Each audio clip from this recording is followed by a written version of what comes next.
I survived this long by staying out of trouble. Saving you may have changed all that. The world of Rage is definitely not the place to want to take your parents on vacation. It is a harsh, dry, unforgiving wasteland where death awaits you behind every corner. You have a world that's post-apocalyptic, where everything has been destroyed and everything is in ruin. You wouldn't want to go without a couple rocket launchers, body armor, a week's worth of food.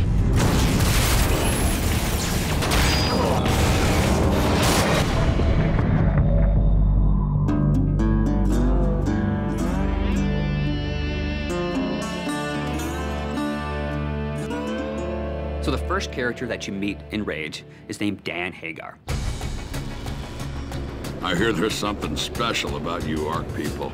He is this fatherly character that is trying to keep the settlement safe. We knew we needed a great voice talent, and the only way to find that is look for great actors. In the initial images I saw of Dan Hagar, he had glasses, the shorts, the fishing vest, and I go, that totally reminds me of Walter Sobchak from The Big Lebowski. And I go, Tim, we need to get John Goodman.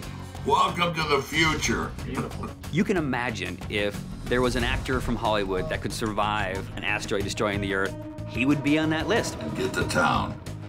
It'll be safer there. You can feel his fatherly ways. You can feel that he's got this tough interior. It really was a great combination. Sound really is half of your experience. The first half is being taken in with your eyes. The second half is being taken in with your ears.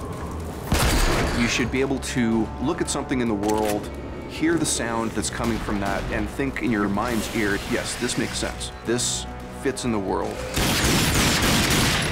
Gun sounds are one of the hardest things in the world to do, only because you're constantly hearing them. The shotgun is a type of weapon that when you hit the fire button and point it at someone, you really want to feel that kaboom. Get the sound mixed between the high-end elements to pique the interest and the low-end elements, the kick to the gut, to make you feel like you're in a living, breathing, cinematic experience. Rage is stylized realism. Visually, there was the idea of the scale that was really important. And then it was also like an idea of futurism. So it is still a believable city.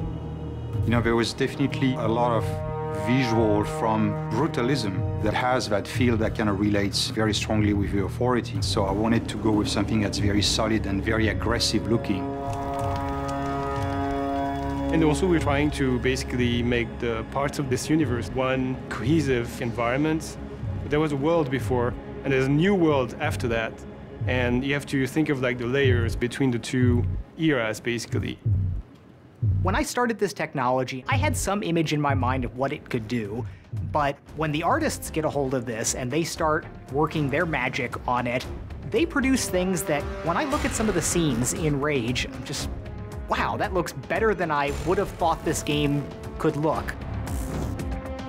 The technology right now allows us to paint on any surfaces at a pixel level. As an artist, I like the possibility of expressing your vision in a much higher fidelity. There's no textual limitation. The big challenge is more about when do I stop? When is it good enough that it achieves the goal? So you have to kind of find that good balance.